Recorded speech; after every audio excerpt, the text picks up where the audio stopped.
कुछ नौजवानों ने और भी, हमें समझता हूं कि 3-4 महीना कबल ही मुझे खबर मिली थी कि साहब यहाँ पर आर्मी कैंप के लिए जमीन तलाशी जा रही है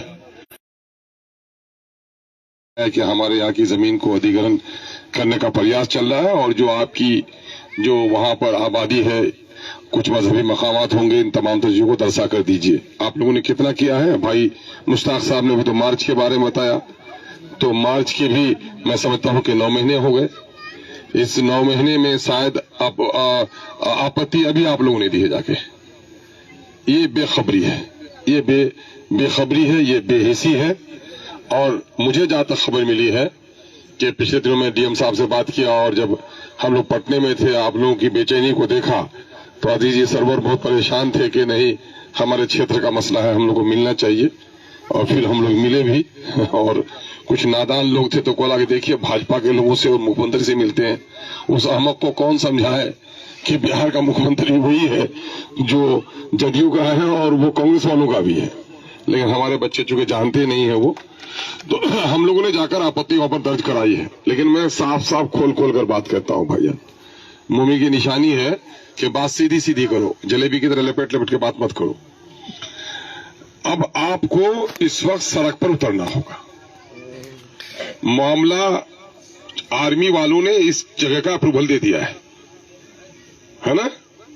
और मामला जरा सा हमारे एमपी साहब पर भी दबाव डालिए कि एमपी साहब वहां से जरा सा उन लोगों को मनाए। जहां तक ये प्रस्ताव भेजा है, डीएम ने भेजा है, सर पर कफन बांधिए, सड़कों पे उतरिए कि डीएम साहब इस प्रस्ताव को रद्द करें, है ना? ये खमूस मिजाजी जीने नहीं थी कि पढ़ लेते हैं हम लोग, लेकिन हम लोग अक्सर खमूस मिजाज ही रहते हैं, है ना? संघर्ष का रास्ता है भाई, उसके अलावा कोई दूसरा रास्ता आने से बात सुनी आपकी नहीं जाएगी। उसके लिए है कि आप तय कीजिए, सड़कों पर बैठिए। यहाँ के स्थानीय एमएलए, मैंने भी आज कहा तौसीफ साहब को भी चलना है, वो पूर्व वादा भी किया, आना चाहिए। आप लोगों को भी सम्मान के साथ उनको बुलाना चाहिए, है ना? उसने लाइल्मी का इजहार किया कि मुझे पता नहीं है ना? तो ये बात भी मुनासिब नहीं है। सारे लोगों को खबर होनी चाहिए। बल्कि इस लड़ाई को सिर्फ आप लोग ये मत समझिए किसी एक खास पार्टी का, सब लोगों को मिलकर लड़ाई लड़ने की जरूरत है। सबके रिश्ते नाते हैं, सबके ताल्लुकात हैं। हम लोग जहां तक मामला है, मिलिट्री का बेस बने, आर्मी का बेस बने, एयरफोर्स का बेस बने, हमारे मुल्क की सलामती के लिए है ये। हम इसकी मुखालिफत तो नहीं कर सकते, बल्कि हम चाहते हैं कि अच्छा है, दुश्मनों से लोहा लेने के लिए हमारे सरहदों पे मजबूत पहरेदार खड़े हों। लेकिन जब जमीन यहाँ के अलावा भी दूसरी जगह मुयस्सर है, और ये अक्सर देखा गया है कि पुलिस की छावनियां बनी है तो अक्सर आबादी से दूर उनका ख्याल रखा गया है। खगड़ा में भी बना उस वक्त तो आबादी से दूर ही थी वो जगह, आम आबादी से। और आप देखेंगे कि दूसरी जगहों में शहर से काफी दूर है। तो यहाँ इस घनी आबादी के दरमियान में और उपजाऊ जमीन भी है। और जैसा कि अभी कहा इमरान बाबू ने, इनके हवाले से अजीजी क्या नाम नासिक ने आज भी हमको आवेदन दिया, मैंने कहा कि डीएम के यहाँ दो। उन्होंने निशानदेही किया, जमीन की कई किस्में होती है। मैंने कहा कि जमीन की किस्म का सिर्फ सरकार बिहार की जमीन नहीं होगी, सरकार बिहार की एक जमीन होती है गैर मजरूआ आम, एक गैर मजरूआ खास, एक गैर मजरूआ मालिक, है ना? कुछ अलग अलग नौइयत की जमीन होती है। तो गैर मजरूआ आम को भी अगर कहीं है तो लिया जा सकता है, उसका कैबिनेट से डिसीजन होगा।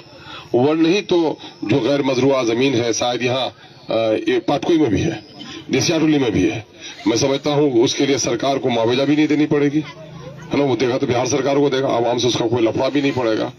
तो हम लोग को चाहिए कि एक संघर्ष समिति बनाइए, डीएम क्या फौरन दीजिए कि 15 दिनों के अंदर में, 10 दिनों के अंदर में आप भेजे गए प्रस्ताव को निरस्त कीजिए। अगर आप लोग नहीं कीजिएगा तो हम लोग अनशन करने पर बात होंगे, हम लोग संघर्ष करने पर बात होंगे। और सड़कों पर बैठिए जब तक पदाधिकारी आके आपसे बात नहीं करेगा। ये सब मिलाद करने से कुछ फायदा होने वाला है ना?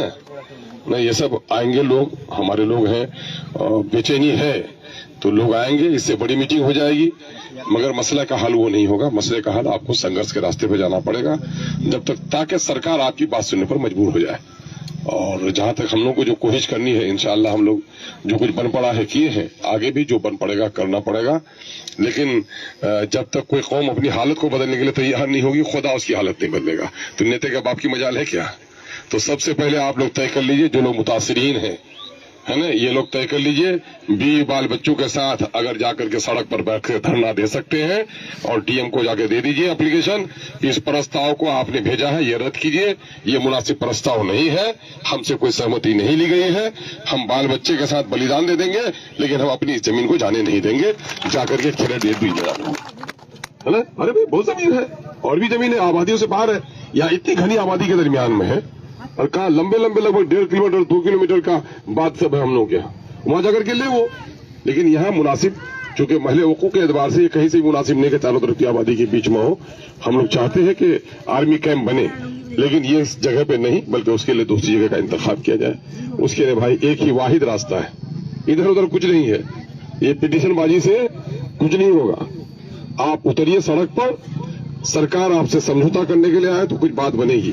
3 साल तक हमारा लड़नू एएमयू जमीन रहते ना बोल कुछ हो। आज जब सड़क पर उतरे 5 बजे तक भी नहीं हुआ था, 5 बजे तक हम लोग दुकान समेट रहे थे। अच्छा भैया बहुत कुछ हो गया, आप देखा जाएगा। उसमें कुछ बेचारे दिल्ली पंजाब, हम लोग तो परदेसी नौजवानों को कहते हैं, परदेसी नौजवानों अल्लाह तुम्हारी ईमानों को सलामत रखे, तुमने कौम की तकदीर बदली है। तो वहीं पर आया हुआ था दिल्ली पंजाब से सब लड़का कुछ नेताजी हम रहते दूर से, वही तुम्हारा ये दिन भरे बैठे कुछ भूल करो नहीं, कुछ बोले दुकान समट न हमरा जामू न तुझे जवा दूं जब तक जमीन नहीं लूं, छाप सर गुजाम रखूं। और नतीजा भूल कि नतीजा सारा नेता को बैठना पड़ा, और वही जुनू पा गया मंजिले कामरानी, खिरद रह गई हौसले आजमा कर। मंजिल पागलों को मिलती है, अकलमंदों को नहीं मिलती है। अकलमंदों को अपना सोचेगा, अरे मैं पिटीशन दुआ है मैं सरीका से लड़वा है, पुलिस दी डंडे मारे दिले मैं बेइज्जती के सवाल है मैं तो इला से नहीं है वे डंडा खबर तो तैयार छन, सके पर जवा तैयार छन, तो समझो के कुछ है वे वह नीति जो सोच बोले मुर्दू देला बात उसे भी साफ साफ तो साथ मैं बता दे रहा हूँ। बाकी बैठिए और पॉलिसी तरीके के इस ताल्लुक से बहुत